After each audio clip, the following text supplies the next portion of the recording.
Hey everyone, I actually scheduled this topic for the spring, but figured, what the hell? Let's just go ahead and put this one out on the table. Let's get it over with. This video is all about the controversial character arc of Luke Skywalker. Let's yank that band aid off and see if the subversion of expectations was worth the creative risk. Before we get started, I want to thank everyone who has subscribed to my channel. My goal was to get 150 subs by the end of the year, but you all obliterated that goal. I want to take some time to reevaluate a new goal and possibly even do a giveaway by year's end. So thank you for trusting me with your subscription. Now, back to the video.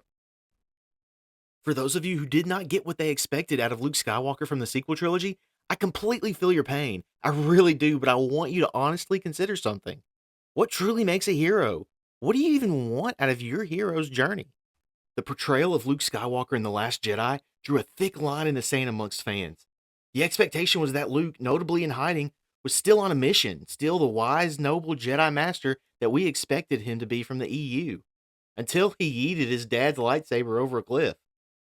Then comes a series of behaviors and lethargy that all amounts to a man resigned to his own guilt. Look, you can blame Luke's arc on poor planning by Lucasfilm, director Ryan Johnson going into business for himself, or Luke's trajectory could make complete sense to you. Keep watching until the end, all of this is going to make sense. So why do they do this to our boy? In my opinion, I believe that heroes, through their own actions, show us how to transform the lives of others and ourselves. I want to chase after my heroes. I want them to give me an ideal to strive for. Doesn't matter if I slow down or trip over my own feet. If my heroes are ahead of me, I'm following. But then what? That's what The Last Jedi forced me to ask myself when I walked out of the movie theater. You see, what I've learned about heroes in general over the past few years is that they personally bear the responsibility of guilt. The scary part is I feel that way as well sometimes. I'm betting you felt it too. Guilt is universal after all. It dims our light faster than just about anything. So guilt knocks us down, and this time it takes us longer to rise. By the time we do, our hero is too far ahead to see the way. We become so separated from that hope that our hero's position is no longer attainable.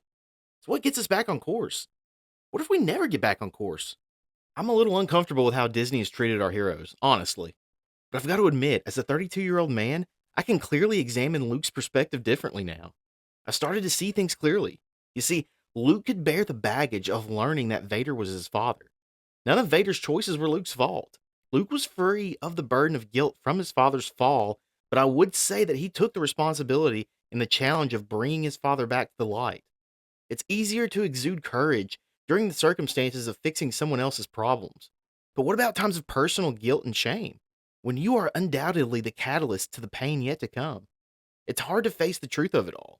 It's hard to stare down the monsters that you create. It's painful to acknowledge any kind of resolution.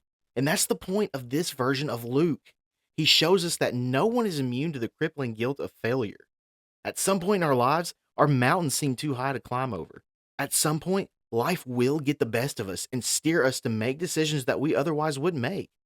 But Luke overcame.